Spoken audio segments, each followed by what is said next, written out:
supposé d'être allumé, je ne sais pas si ça fonctionne.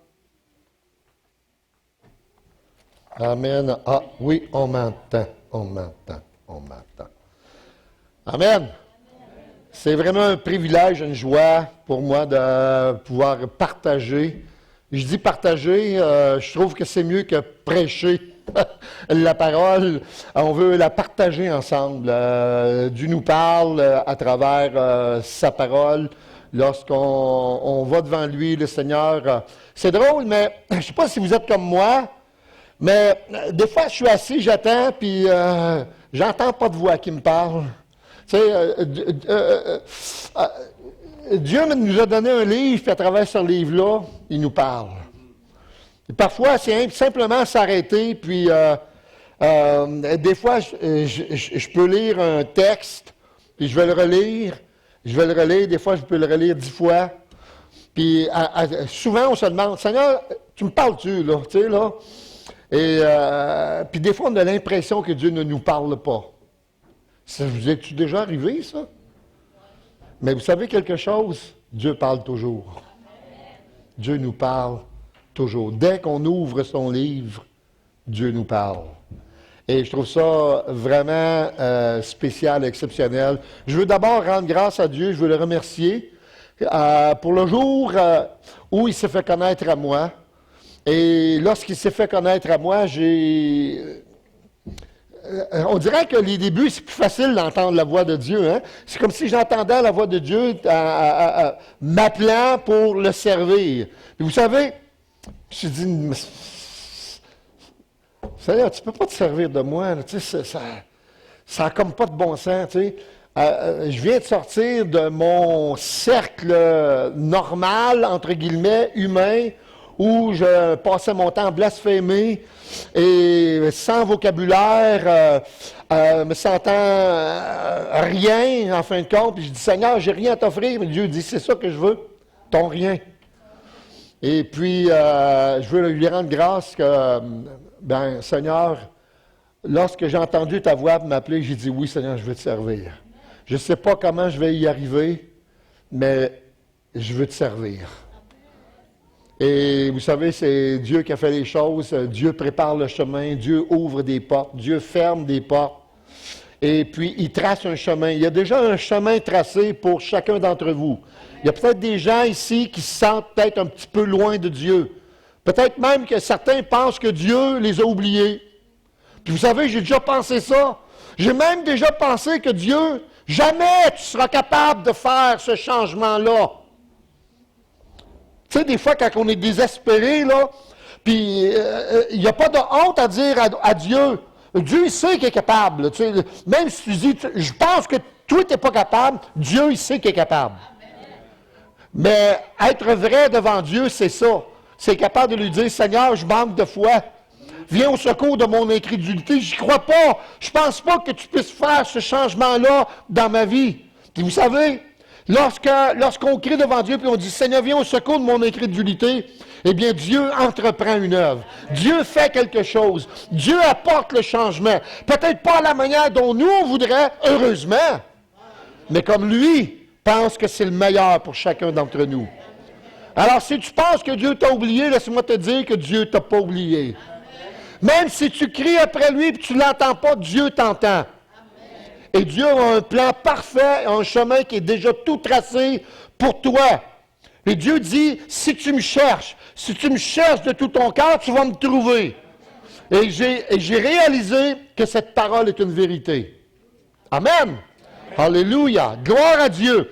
Et je suis content de voir que il va y avoir une série sur les super-héros. Et puis, je veux vous parler d'un héros aussi ce matin.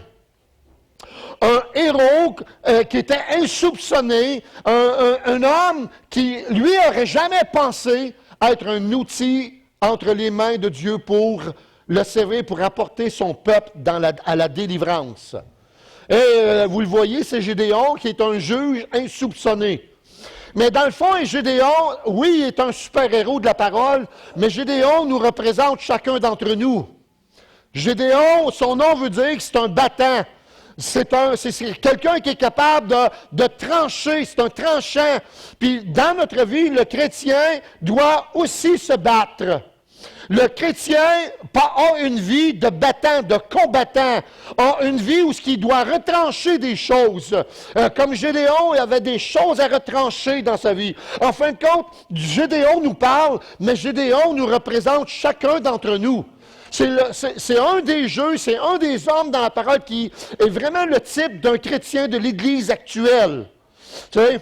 Alors, frères et sœurs, j'espère, je prie que ce message puisse être un encouragement. Un encouragement. S'il vous plaît, tu sais, amen si le sermon est bon. Je dirais, alléluia quand même s'il est moins bon. Tu sais? Puis vous savez, frères et sœurs, prenez le temps de remercier Dieu et non le prédicateur.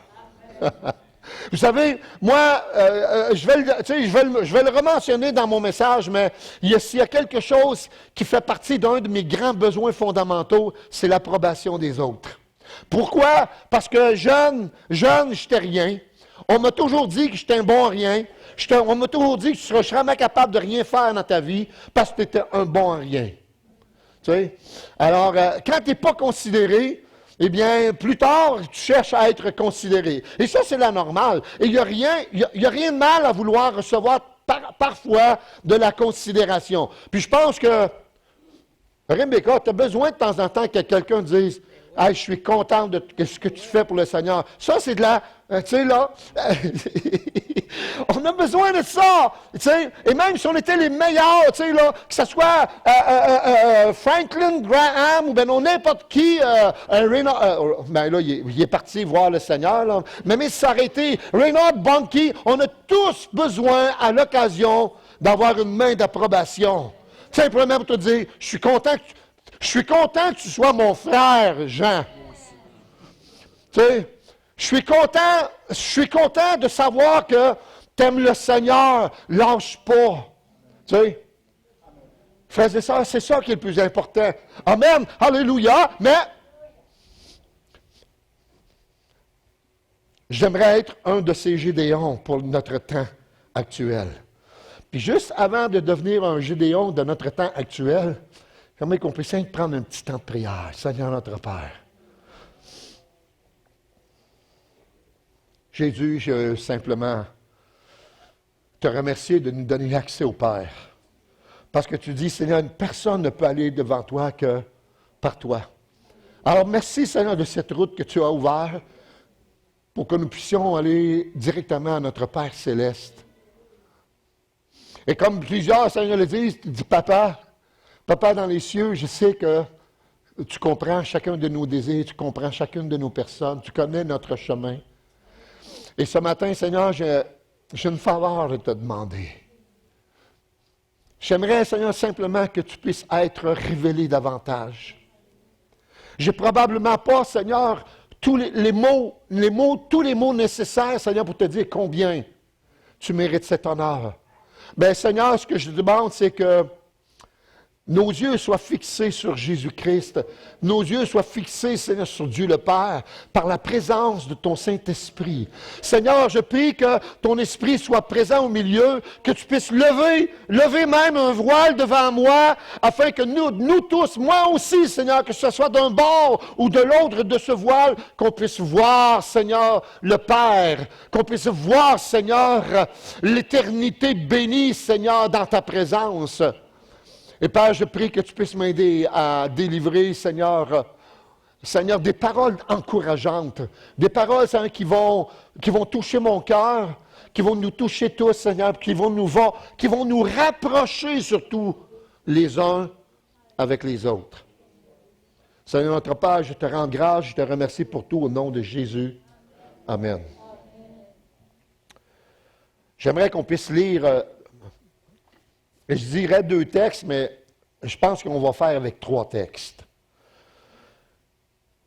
Le premier texte, je pense que c'est ça, c'est Juges, chapitre 6, à partir du verset 11, qui dit, « Puis, Ça va mal en Israël. Ça va pas bien en Israël. Puis Dieu le sait.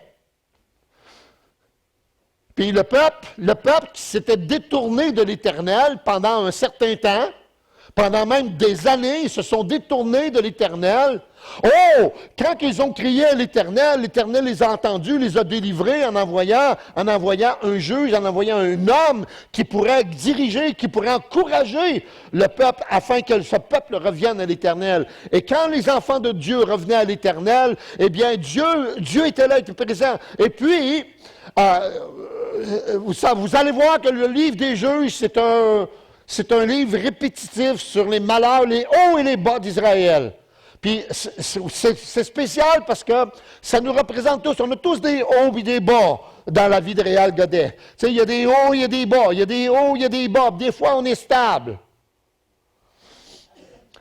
Alors, puis, à ce moment où ça va mal, le peuple crie, l'ange de l'Éternel vient. Ah, j'aime ça. L'ange de l'Éternel, c'est la présence de Dieu. Certains vont dire, l'ange de l'Éternel, ça représente Jésus-Christ. C'est une théophanie. Mais moi, je pense que c'est aussi le Saint-Esprit qui est descendu. Le Saint-Esprit est venu, comme pour chacun d'entre nous, le Saint-Esprit est venu faire son œuvre dans notre vie, dans l'Église. Il y a plus de 2000 ans, le jour de la Pentecôte, le Saint-Esprit a quitté le ciel. Mais avant la Pentecôte, le Fils de Dieu a quitté le ciel pour se faire homme. Et lorsqu'il est monté, Jésus a envoyé un autre consolateur comme lui. Ça veut dire qu'il n'est pas différent parce que c'est le même Dieu, mais qui se manifeste maintenant autrement.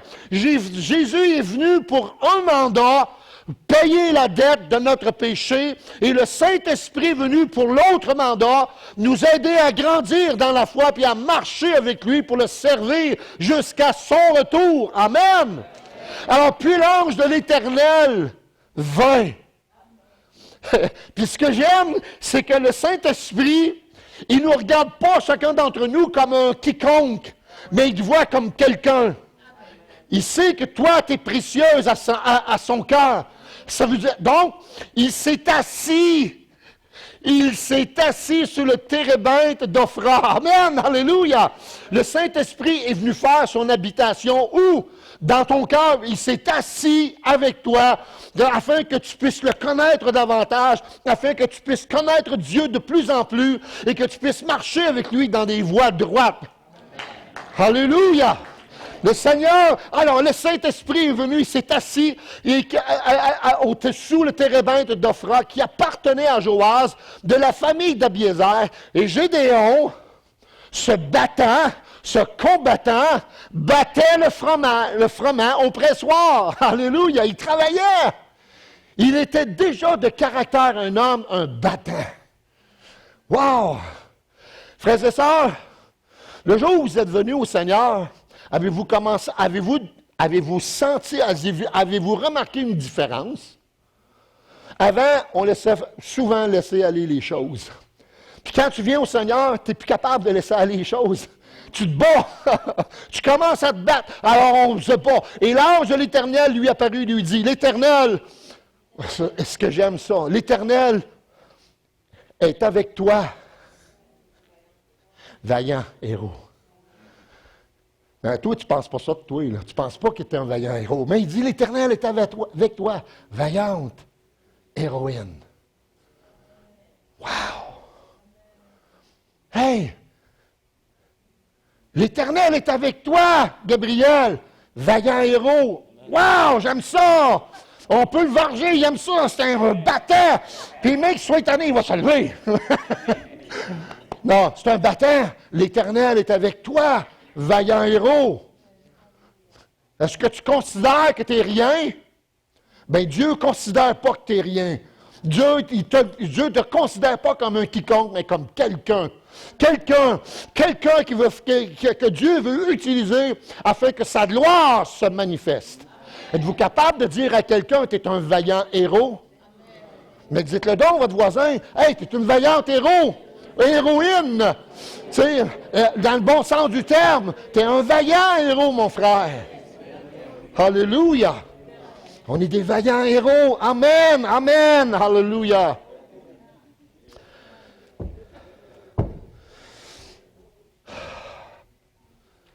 Et Gédéon lui dit, « Ah, mon Seigneur! Pensez-vous que ça nous ressemble? Ah, Seigneur!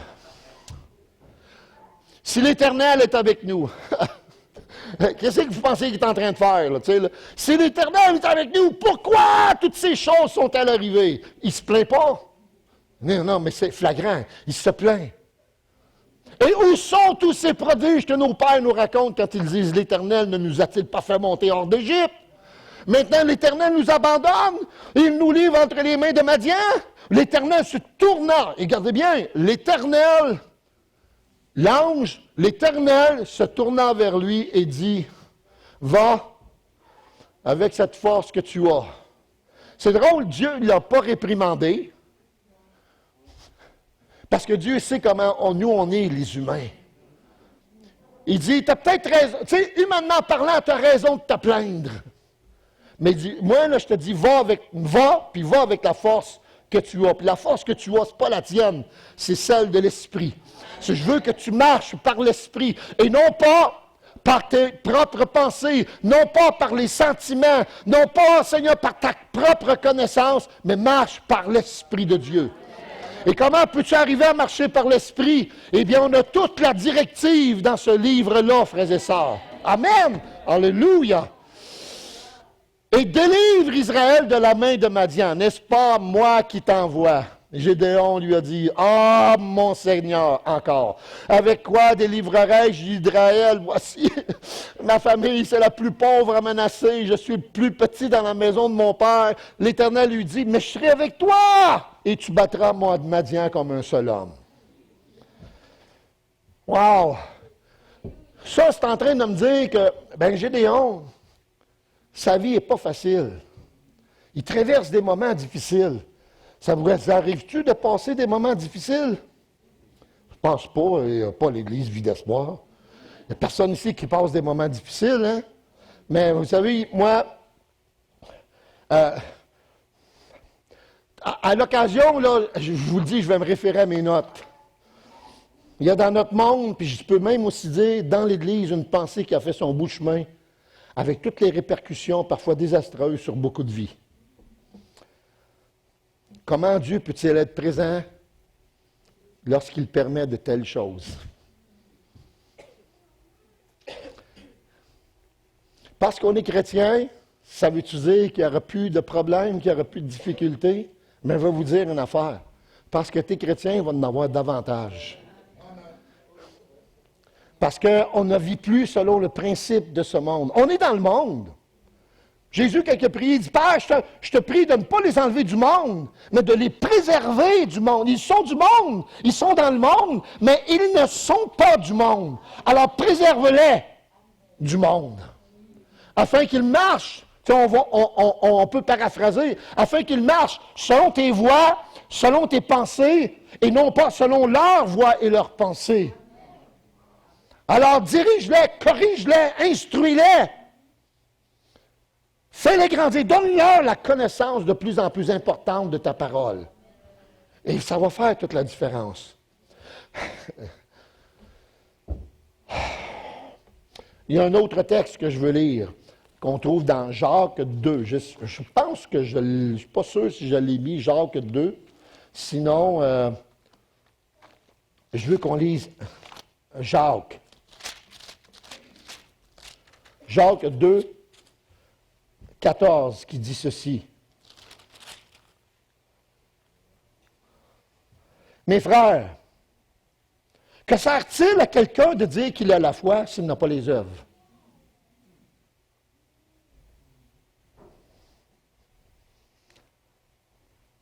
Cette foi peut-elle le sauver? Si un frère ou une sœur sont nus et mangent de la nourriture, et manquent de nourriture de chaque jour, et que l'un d'entre eux leur dise, etc., etc., etc. Mais au verset 18, ça dit, mais quelqu'un dit, tu as la foi, on ramène le verset. Jacques 2, tu l'avais. Tu as la foi, moi j'ai les actes. Je répondrai, ça c'est dans la parole de vie, lui il dit, je répondrai, montre-moi comment ta foi peut exister sans les actes, et moi je vais te montrer par mes actes que ma foi existe. Gédéon, c'est une preuve, c'est une illustration vivante de celui qui montre ses actes par la foi. Tu sais, là, c'est sa foi, elle existe parce qu'il a mis sa vie entre les mains de l'Éternel, puis malgré son rouspétage, malgré son opposition, il est quand même parti pour le combat. Il a dû se faire violence. Puis des fois, nous, on doit se faire aussi violence pour marcher dans les voies du Seigneur. Puis regardez bien, ça, c'est pas écrit, mais c'est pas écrit sur un acétate, mais j'ai dit, tu sais, on voit dans la parole de Dieu, dans Hébreux chapitre 11, je le sais, c'est le temple de la renommée des héros de la foi. Au chapitre 11, c'est bourré, ça parle d'Abel, ça parle d'Enoch, ça parle de Noé, ça parle d'Abraham, ça parle de Sarah, etc., ça parle de Moïse, ça parle d'Isaac, ça parle de Jacob, et ça continue, et ça parle aussi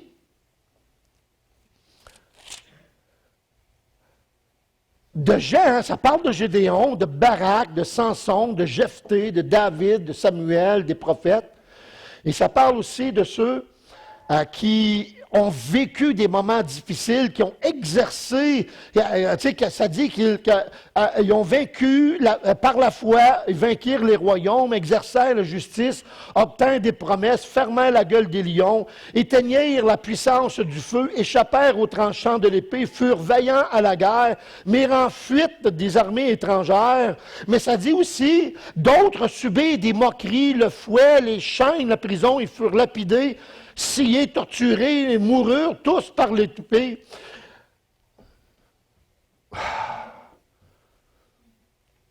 Wow! C'est rempli d'exemples de gens qui ont vécu des moments difficiles. Et même les plus grands héros ont vécu des moments difficiles dans leur vie. Alors, frères et sœurs, tout ce que je veux dire, c'est que tout comme Gédéon, avec ses défauts, ses incapacités, nous devons marcher par la foi. C'est pas compliqué. On doit quand même continuer à marcher par la foi. C'est-à-dire que nous devons tout faire en dépendant de Dieu pour nos besoins. Tu as peut-être la capacité de le faire, mais tu dois mettre cette capacité-là entre les mains de Dieu, afin que la gloire revienne au Seigneur et non pas à toi. Puis si tu n'as pas la capacité, le Seigneur va t'équiper afin que tu puisses réussir dans tous tes projets, du moins dans les projets que l'Éternel a pour toi. Alors, on doit tout faire en dépendant de Dieu pour tous nos besoins parce que sa véracité et sa toute-puissance seront ainsi magnifiées. J'aime bien le chant qui dit « Magnifie le Seigneur ». Il faut le magnifier, le Seigneur. On doit exalter son nom. C'est facile le dimanche. Quand Gabriel monode ou conduit dans les champs, c'est facile de lever parce on est dans un environnement propice à lever les mains, à le dire, Seigneur, je te loue, alléluia, que c'est beau, Seigneur, je t'aime. Le lundi, que ça va pas bien. Hey, je suis rendu au travail, puis mon patron me tape ses nerfs. Seigneur, tu peux-tu y fermer la... Mais, tu sais, si on arriverait le lendemain à la job, merci Seigneur pour cette job. Seigneur, notre Père, c'est un moyen que tu as choisi pour que tu puisses pourvoir à tous mes besoins. Puis moi, j'ai tendance à pouvoir me plaindre, tandis que tu me donnes de l'ouvrage, Seigneur. Puis tu veux des hommes et des femmes qui soient des battants. Alors la job, frères et sœurs, c'est un entraînement à servir le Seigneur. C'est un entraînement pour marcher avec lui. Alléluia. Amen. Gloire à Dieu. Et ça fait toute la différence. Notre cœur est différent. Tout est différent. Alors, la prochaine vidéo, la prochaine ouais, comment est-ce qu'on appelle ça? Diapositive. Nous parle il faut trancher une question, il faut trancher la question. T'sais, ça, c'est mon premier point. L'Éternel se tourna vers lui, il dit, va avec cette force que tu as et délivre Israël de la main de Madian. N'est-ce pas moi qui t'envoie? L'Éternel lui dit, je serai avec toi. Gédéon, tu dois trancher la question. Ton nom veut dire tranchant, mais maintenant, on va le mettre à exécution. On va commencer à trancher des choses. Puis vous savez, on connaît passablement son histoire. Alors, Gédéon, je veux qu'on considère sa vie, qui, j'en suis convaincu, nous donne certaines clés indispensables concernant notre vocation dans l'Église. On dit, l'Église est appelée à. Mais s'il n'y a personne dans l'Église, le appeler à ne sert à rien. L'Église, ce n'est pas une bâtisse. Merci Seigneur qu'on a un endroit où on peut se réunir. Mais cette bâtisse, la véritable Église, c'est toi, c'est moi, c'est chacun d'entre nous. Et la Bible nous parle de l'Église, de la vie de l'Église de Christ. Mais j'aimerais vous donner une petite histoire un peu amusante. C'est un homme et qui se plaignait, tu sais, là, un peu comme Gédéon. Mais à son époque, il n'y avait pas ça, là, mais aujourd'hui, on a tout ça. Alors, il est allé voir un psychiatre. Puis, il se plaint au psychiatre qu'il a un complexe d'infériorité. Alors, le psychiatre s'assoit, tu sais, vous savez comment ça marche, là. L'autre est souvent étendu sur un divan, là. Puis là, le psychiatre, il s'assied, il est comme ça, puis il l'écoute. Là, il laisse parler le monsieur pendant quelques minutes, peut-être 1 heure, peut-être 2 heures, je ne sais pas. Mais il laisse parler. Et à la fin, quand il a eu fini de parler, le psychiatre se lève et dit, « OK, après tout ce que j'ai entendu, j'ai 2 nouvelles à vous apprendre. J'en ai une bonne, puis j'en ai une mauvaise. Premièrement, la bonne nouvelle, c'est que vous n'avez pas du tout de complexe d'infériorité. Ouf! La mauvaise nouvelle, c'est que vous êtes vraiment inférieur.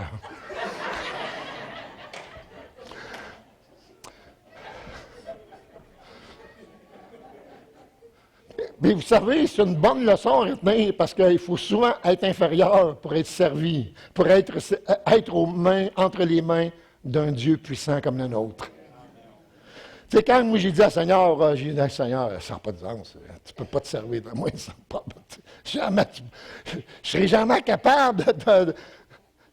Premièrement, je suis gêné comme une guenille quand je suis devant, tu sais. Le seul endroit où j'étais à l'aise, c'est quand j'étais sur la scène, puis je faisais de la musique, puis je chantais. Là, j'étais à l'aise. Savez-vous pourquoi j'étais à l'aise? Parce qu'à la fin, les gens, là, il y avait toujours des mains d'approbation. « Wow, qu'on est content! Hey, vous êtes vraiment bon! On a eu toute une soirée! » Mais quand que je me retournais dans ma petite chambre d'hôtel où j'étais seul, bien, il y a plusieurs nuits que j'ai passé à pleurer. Parce que dans le fond, Seigneur, ça ne comble pas ma vie. La seule chose qui a comblé ma vie, c'est l'approbation de Dieu. Amen. Quand Dieu me dit, je te veux, je t'aime, je te veux, toi, tel que tu es, puis je vais me servir de toi, puis je vais te transformer. Puis là, j'ai dit, Seigneur, ça, c'est la véritable approbation. Seigneur, j'aurais voulu... Mon Père, c'est l'opposé total de ce que toi, tu es. Puis c'est le genre de peur que je veux avoir, Dieu. Alors, ma vie a été transformée à ce moment-là. Amen! Alléluia!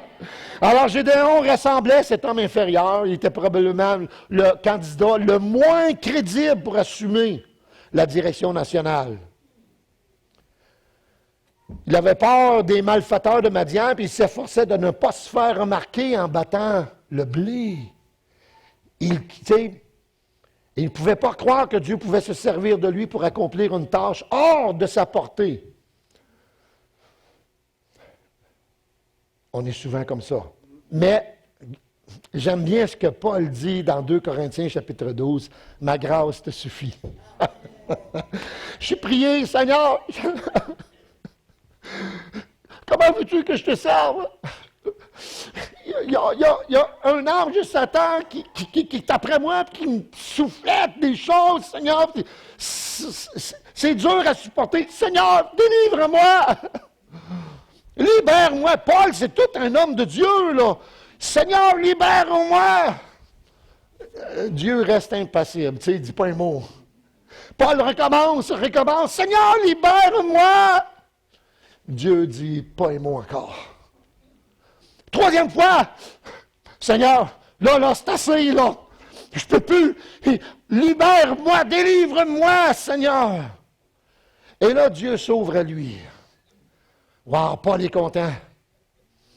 Mais Dieu lui dit, Paul, ma grâce te suffit.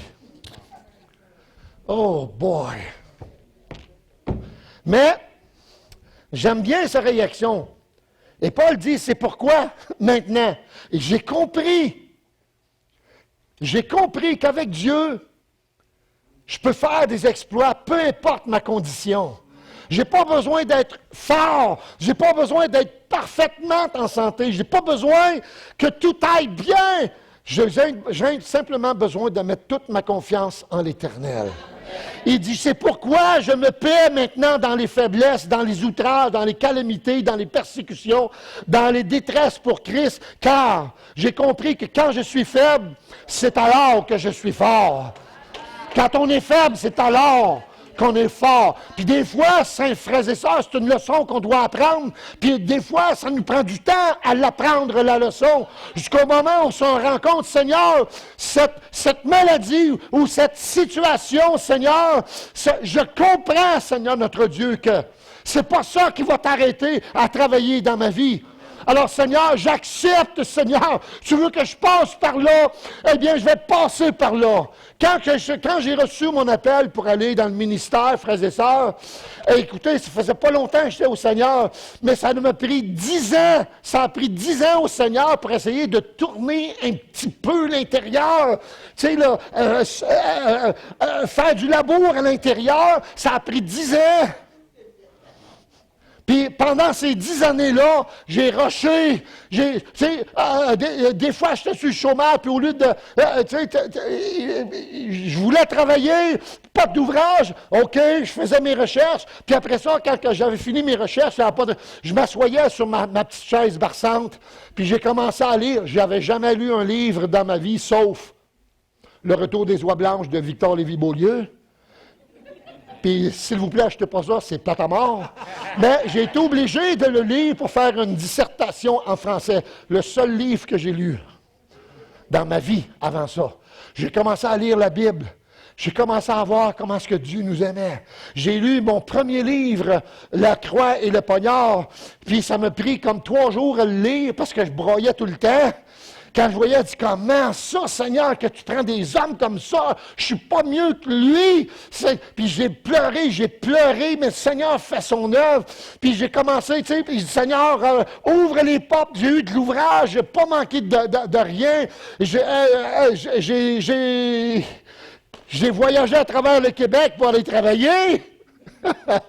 J'ai ouvert les portes, tu sais, et après 10 ans, eh bien, le Seigneur ouvre les portes pour que je puisse commencer le collège biblique. Mais le collège biblique, c'est pas payant. Il faut vivre. Alors, j'ai travaillé à temps plein. J'ai fait le collège biblique à temps plein pendant 3 ans et demi. Je faisais ces heures-là, je faisais des heures et des heures. Et puis, vous savez, après 3 ans, j'ai reçu mon diplôme un diplôme des études supérieures en théologie. Je n'étais pas un théologien, mais j'avais un diplôme en théologie. Tu sais, puis là, j'ai dit, Seigneur, tu sais, j'ai commencé à parler, Seigneur, puis il faut que je compte ça aussi. Comment est-ce que Dieu est bon, tu sais? Mon père n'est jamais venu me voir jouer de la musique. Jamais. J'aurais donc aimé ça. Tu sais, mon père tu sais, était pratiquement toujours absent. Puis le jour de mon ordination, quand j'ai été... quand on dit ordonné, tu es un ministre ordonné. Maintenant, tu vas t'appeler pasteur. Ministre ordonné, mon père était à mon ordination. Wow, j'ai aimé ça. J'ai pas aimé le voyage avec, mais j'ai aimé ça qu'il soit là. Tu sais? Wow. Là, j'ai dit au Seigneur, maintenant. Je me souviens, j'étais dans la petite maison dans la prairie à Gaspé, en face de l'hôpital. On restait dans une petite maison qui était à peu près 20 pieds en bas de la rue. Tu sais, là, plus bas que la rue. Le toit, là, le toit de la maison, là, il était ouvert à peu près à 6 pouces en haut. Puis ça, il y avait à peu près comme 50 000 chauves-souris à l'intérieur de ça. Mais vous savez, le plancher, quand tu allais aux toilettes, tu étais comme ça. Puis, entre le poêle, puis le poêle était là, puis la table était là. Il y avait 6 pouces de dénivellation. Fait que quand tu mangeais ta soupe comme ça. Il ne fallait pas que tu remplisses les bols. C'était spécial, mais vous savez quoi?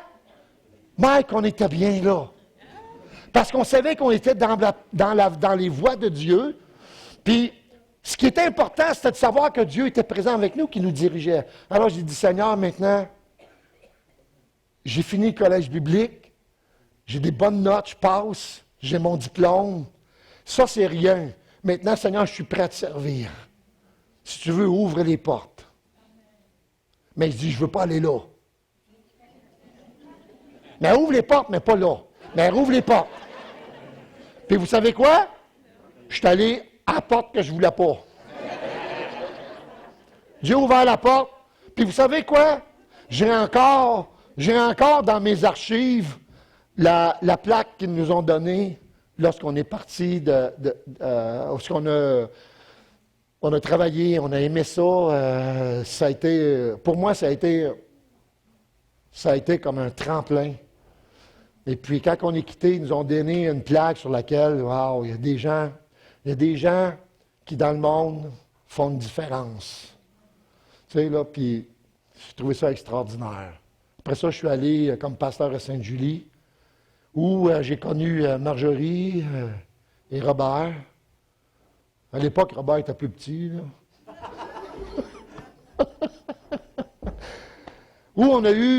Où on a connecté ensemble, on a eu un bon temps.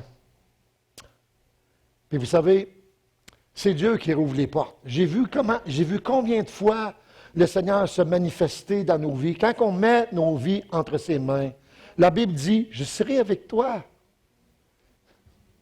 As-tu des projets pour ta vie? As-tu des projets? As-tu mis tes projets entre les mains, dans les mains de Dieu? Dis, Seigneur, montre-moi la voie à suivre à travers ce projet-là, à travers ma situation, à travers mon couple, à travers ma situation financière, à travers ma situation peut-être pour le travail, peut-être, peu importe. Seigneur, je sais que tu as un plan. Montre-moi ce plan-là pour que je puisse, Seigneur, te servir puis avancer, aller de l'avant avec ça. Ne laissons pas les choses de la vie prendre le dessus. Mais Seigneur dit, je serai avec toi dans ta situation, je vais être avec toi. Peu importe ce qui va arriver, je vais être avec toi. Wow, j'aime ça. Alléluia. Alléluia.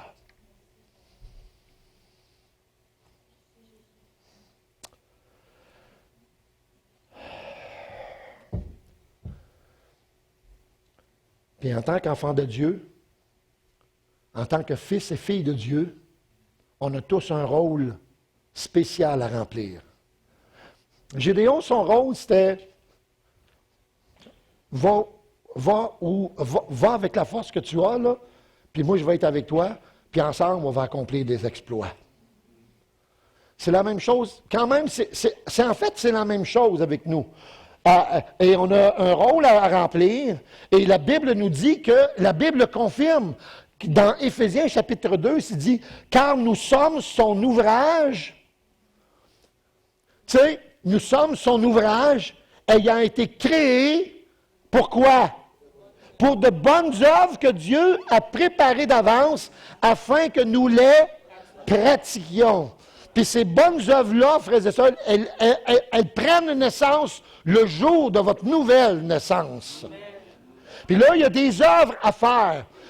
Puis les œuvres à faire, c'est pas pour obtenir la faveur divine, parce que la faveur divine, elle est gratuite. C'est un don gratuit. Puis il est tellement gratuit que cette foi-là qui vous sauve, c'est Dieu qui vous l'a donné. Afin que vous puissiez comprendre et reconnaître l'œuvre que Jésus-Christ a accomplie à la croix. Et que ça, il l'a fait pour moi, puis il l'a fait pour chacun d'entre nous. Amen. Gloire à Dieu. Alléluia. Alors soyons comme Gédéon. Alors un exemple, quelqu'un qui est capable. Mais si on le plaçait, par exemple, si on plaçait Gédéon dans notre contexte contemporain, on dirait peut-être de lui que il n'y a pas beaucoup de chances de devenir un leader à succès. Pas mal chialeux. Je suis pas sûr qu'il soit un prédicateur éblouissant.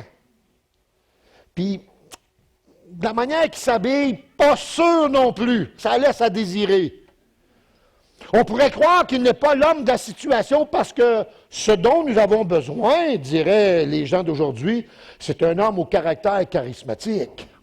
Oh, c'est un homme ayant une apparence soignée, un homme cultivé, capable de diriger efficacement et capable de délivrer des sermons qui attireront des foules nombreuses. On n'est pas dans cette catégorie-là, pasteur Jean. Mais vous savez, mais une chose est certaine, que si on prêche avec l'Esprit de Dieu, bien, les foules nombreuses, ce pas nous autres qui vont les attirer, c'est Dieu qui va les attirer. Puis si on veut qu'un réveil se produise dans une église, frères et sœurs, il faut que nous, on marche avec le Seigneur de tout notre cœur. Alléluia! C'est là que le réveil, c'est là que le réveil s'en vient. Ça me fait penser, j'ai quelques exemples, mais celle-là, je l'ai bien aimée. Une église qui passe une annonce, on cherche un pasteur.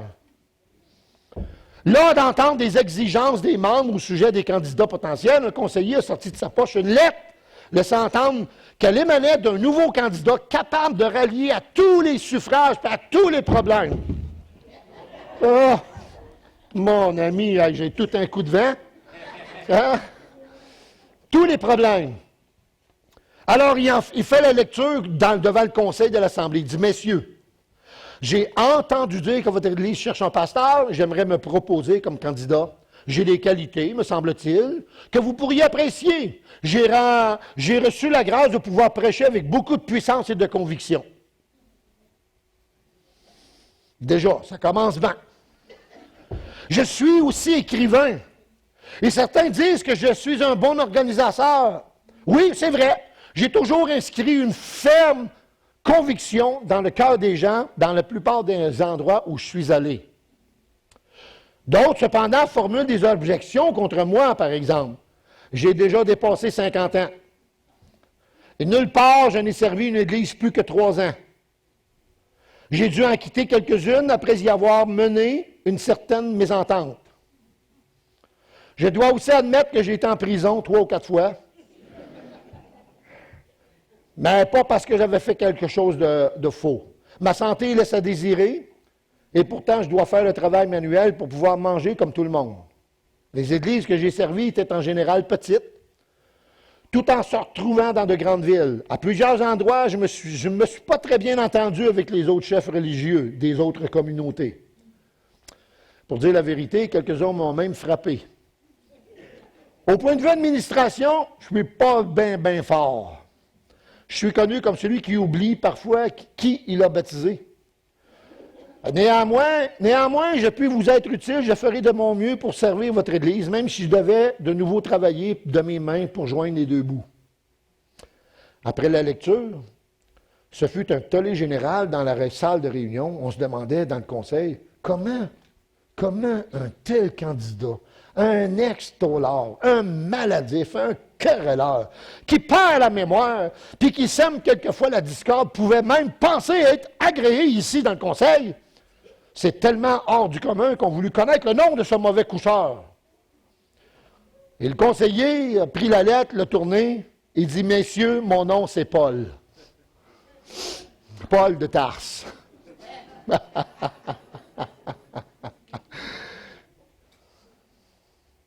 ils ont comme pas vraiment tort. Pas sûr qu'ils seraient acceptés dans un grand nombre d'églises aujourd'hui.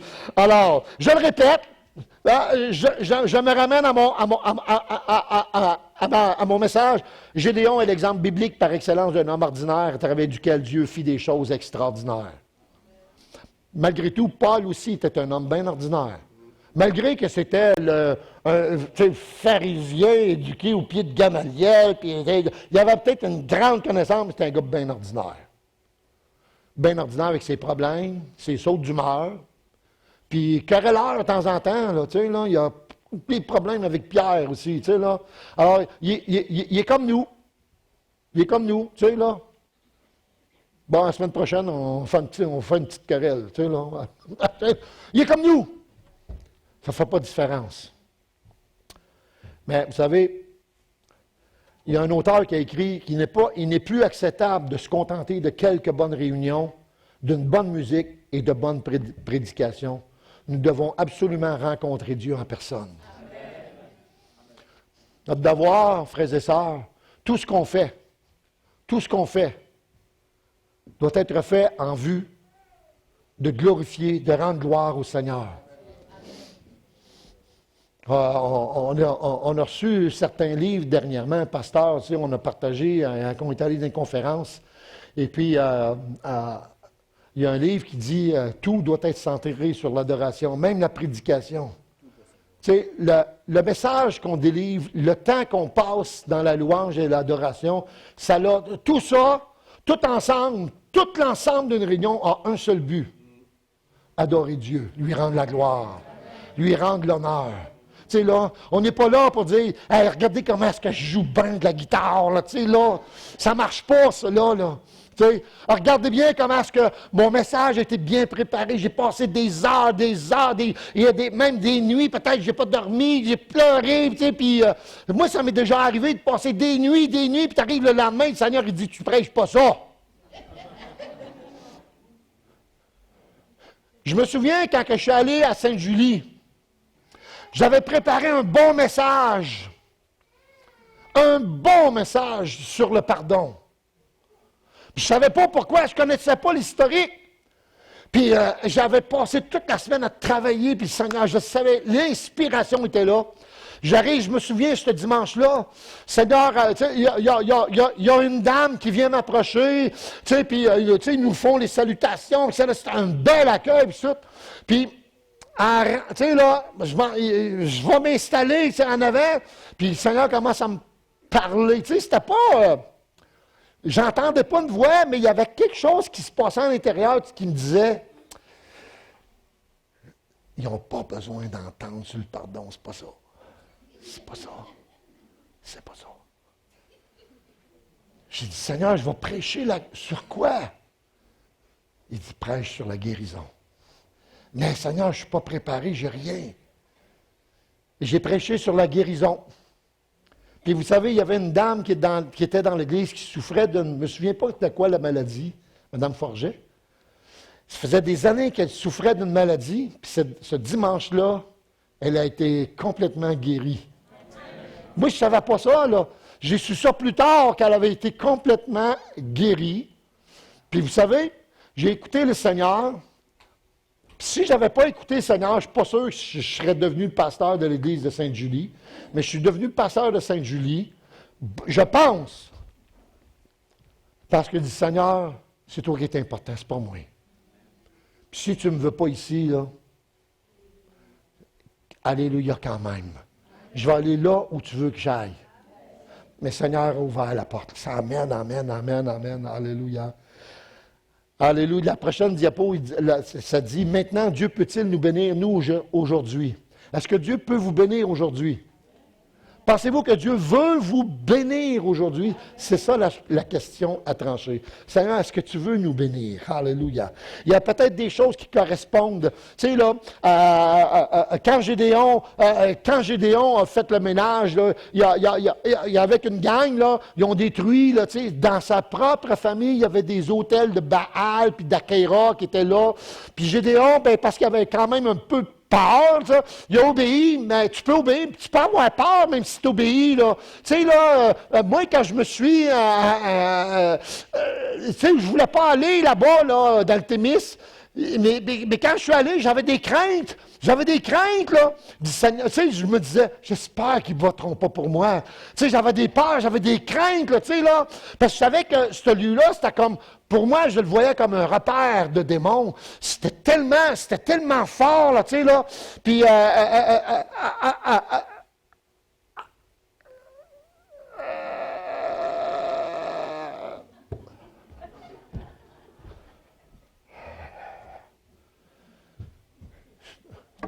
Gédéon, lui, s'est caché, puis a détruit ça, puis a élevé un autel à l'Éternel. C'est ça qu'on doit faire aussi. On détruit les autels dans nos vies. C'est quoi cet autel? C'est quoi cette personne? C'est peut-être une personne, une situation financière, situation physique, situation familiale, sentimentale, une position, des biens, un plan d'avenir, des buts, ou même une religion qui nous empêche d'obéir totalement à Dieu. Qu'est-ce qui m'empêche d'obéir totalement à Dieu? C'est cet autel-là. Des fois, c'est rien qu'un petit pieu d'Achéra, mais il est là. Il faut quand même l'enlever, le pieu d'Achéra. Vous savez, frères et sœurs? Alors, plusieurs se demandent pourquoi ils sont si timides. La raison est souvent que nous avons mélangé notre engagement vis-à-vis de Dieu avec un Dieu de notre cru. On fait un Dieu à notre image. Puis Dieu ne pourra jamais être à notre image. S'il y a quelqu'un qui doit être à l'image de quelqu'un, c'est nous à l'image de Christ. Si Jésus est venu dans ce monde, c'est pour nous donner un exemple afin que nous soyons comme lui, il a été dans ce monde. On ne sera pas Dieu. On n'est pas Dieu. Mais vous savez quelque chose? On n'est pas loin parce que la Bible nous dit que tu nous as créés de peu inférieurs. Tu sais là, de peu inférieurs. On n'est pas Dieu. Mais vous savez, on est le corps de Christ. Puis à ma connaissance, Jésus est Dieu. Jésus-Christ est Dieu. Donc la tête qui me dirige, c'est Dieu. Jésus-Christ est là et le corps, nous sommes le corps et nous sommes là pour accomplir les œuvres de Jésus-Christ dans le monde d'aujourd'hui, un monde qui a besoin de voir l'intervention de Dieu. Alléluia! Dieu veut se servir de quiconque, tu sais, de chacun d'entre nous pour faire la différence dans ce monde dans lequel on vit. Ouais, le monde en a assez de la religion. Ils sont en train de rejeter toutes les religions. Ils n'en veulent plus de religion. Il y a même des chrétiens qui ne veulent plus de religion. Quand ils disent religion, c'est même du christianisme. Du véritable christianisme. Parce que le christianisme peut devenir ta religion aussi. Mais ce n'est pas une religion, c'est une question. C'est une question de relation avec Dieu, avec le Père, avec le Fils, puis avec le Saint-Esprit. Puis, tu sais, là, Jésus a dit qu'il fallait qu'il s'en aille vers le Père. Mais il dit, celui qui croit en moi, celui qui a mis sa confiance, celui qui a vraiment là, abandonné son moi pour marcher avec lui, avec moi, je dis Jésus, ben il dit, il fera les choses que je fais, puis il en fera même de plus grandes. Ah ben, savais-tu ça? Est-ce qu'on le savait? Et si on le sait, pourquoi on ne l'expérimente pas maintenant? Parce que vous savez, le Saint-Esprit vit en nous. Il n'est pas locataire. Il est propriétaire. Amen. Il est propriétaire. Le locataire, il n'a rien à faire. Le propriétaire a tout à faire. Amen. C'est ça qui fait la différence, frères et sœurs. Alléluia. Amen. Alléluia. Alléluia. Le besoin de Gédéon est et sera toujours l'élément essentiel et vital de l'Église actuelle. Et, regardez bien, moi j'ai beaucoup de livres dans ma bibliothèque ici en haut, j'en ai des vieux. Puis il y a un vieux livre de Raymond Carlson qui s'appelait « La dynamique spirituelle ». Puis Carlson, il relate la question que Armin Geschwin pose au docteur Jonathan Goforth. J'aimerais pas m'appeler Réal Goforth ni Geschwin. Mais il dit ceci. Quel est aujourd'hui le plus grand mal dont souffre l'Église? Et sans hésiter, le docteur Goforth a répondu, l'Église ne connaît pas le Saint-Esprit.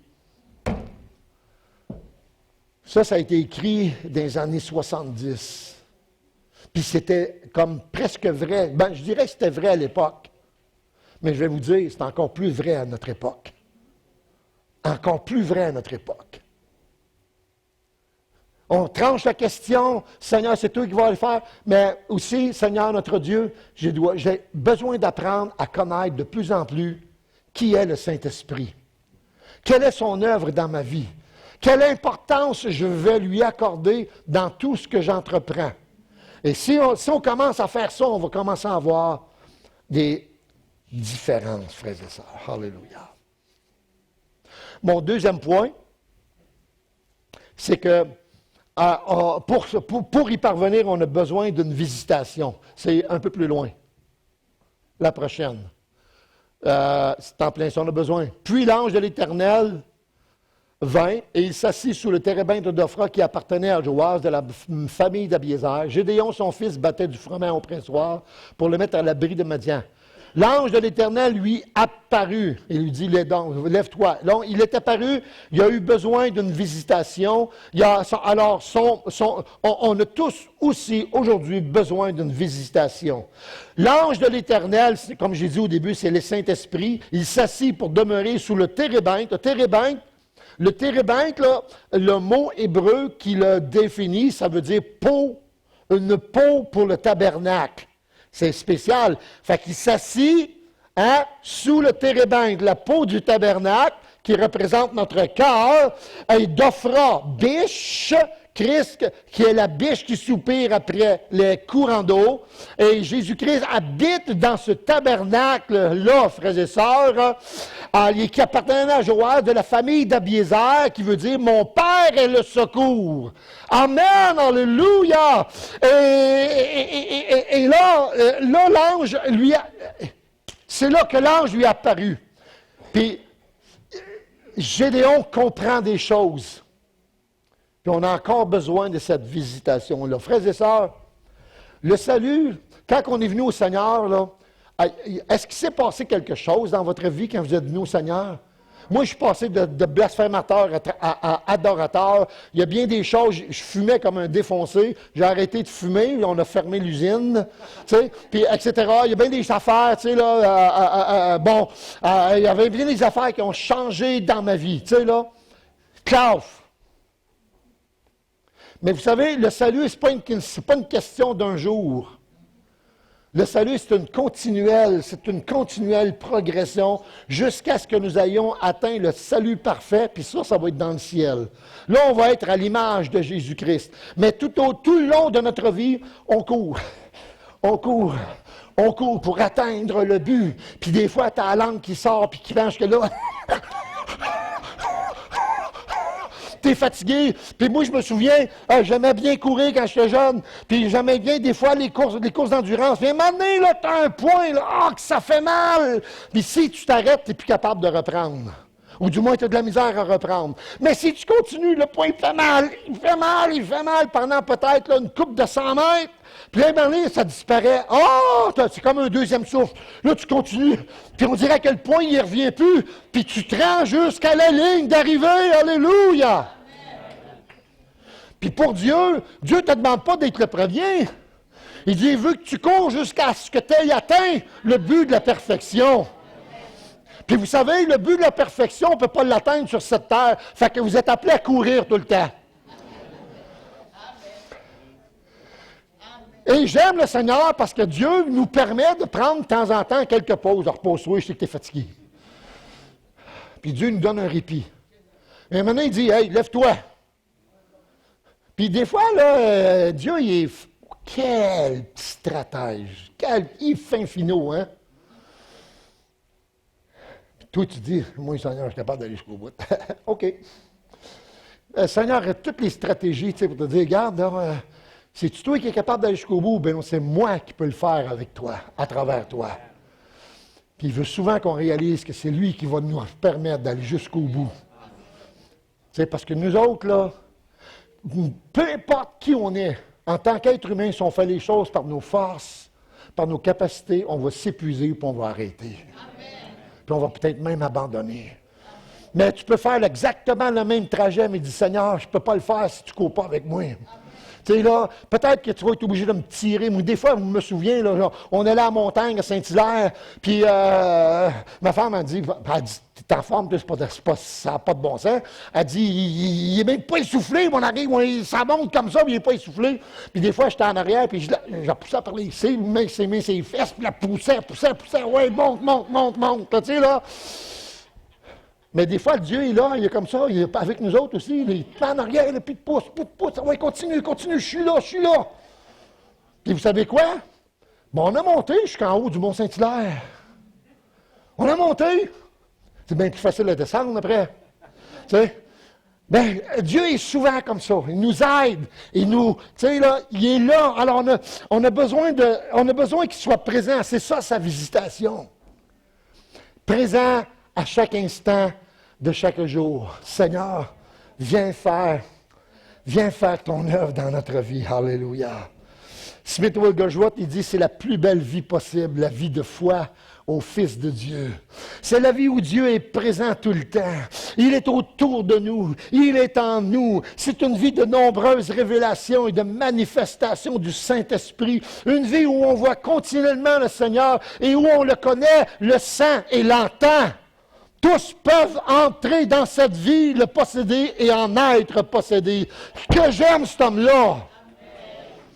C'était pas un érudit, Smith Wigglesworth, c'était un cordonnier qui savait à peine parler, mais qui avait la puissance du Saint-Esprit. Alléluia! Et on en parle encore aujourd'hui, frères et sœurs. Amen. Amen.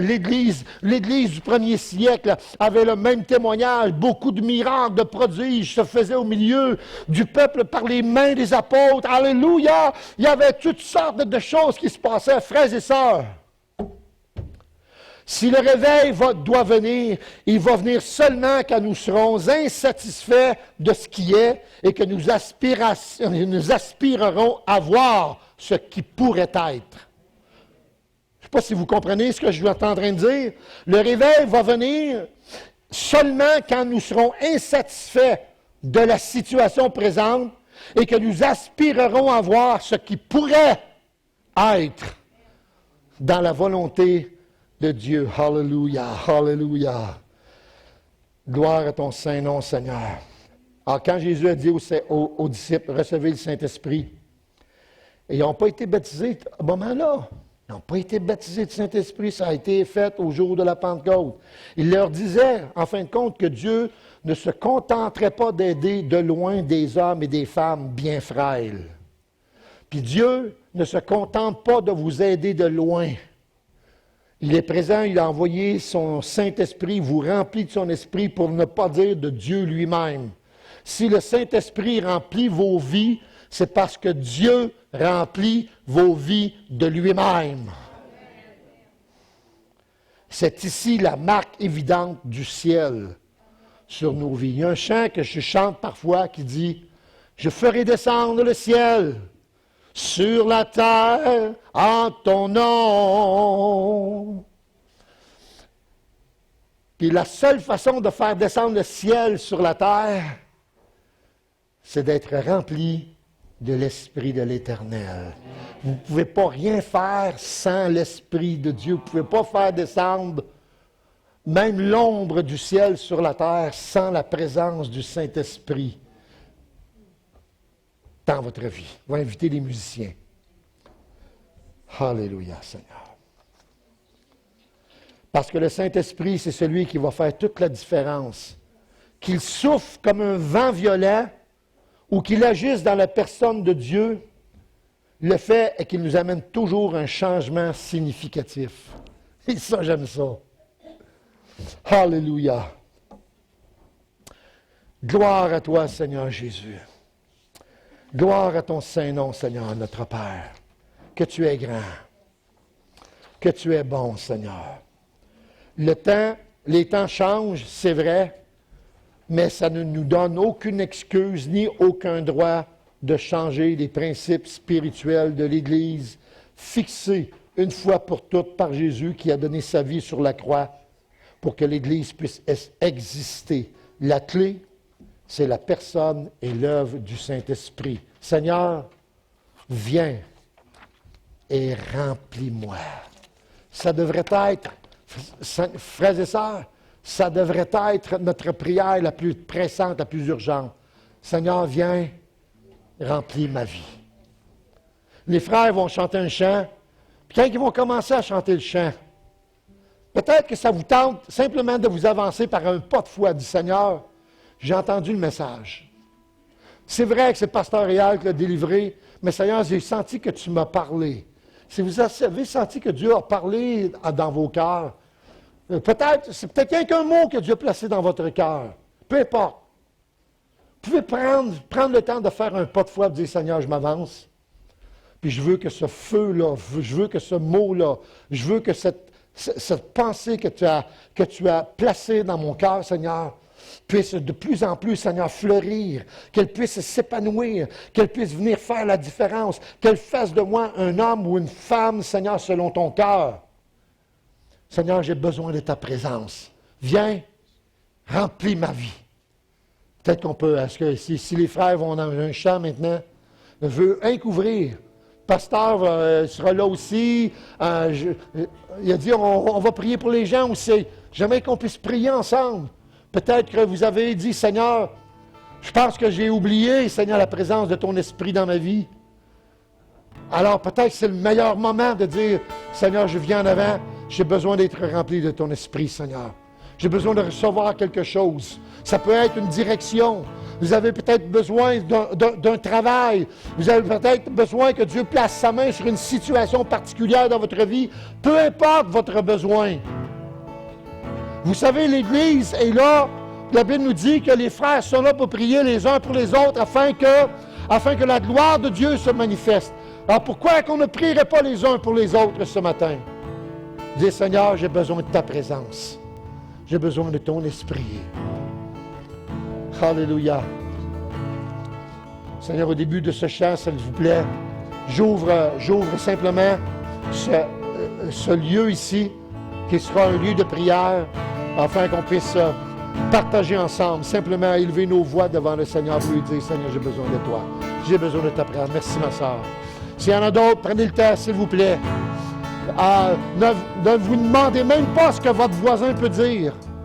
Si vous restez sur vos chaises, j'aimerais que vous puissiez simplement vous lever, commencer à lever vos mains vers le Seigneur, commencer à l'honorer, lui dire, Seigneur, viens visiter ces gens-là. Viens visiter, puis peut-être que Dieu aussi va vous parler à ce moment-là, vous dire, avance, parce que je veux me servir de toi. Peu importe quel est votre besoin, le Seigneur est là, alléluia. Je vais inviter, est-ce que je peux me permettre de, Marjorie, si tu veux venir prier pour les femmes, s'il vous plaît. Alléluia. Alléluia. Toutes les femmes, s'il vous plaît, venez-vous-en tous sur ce côté ici. Et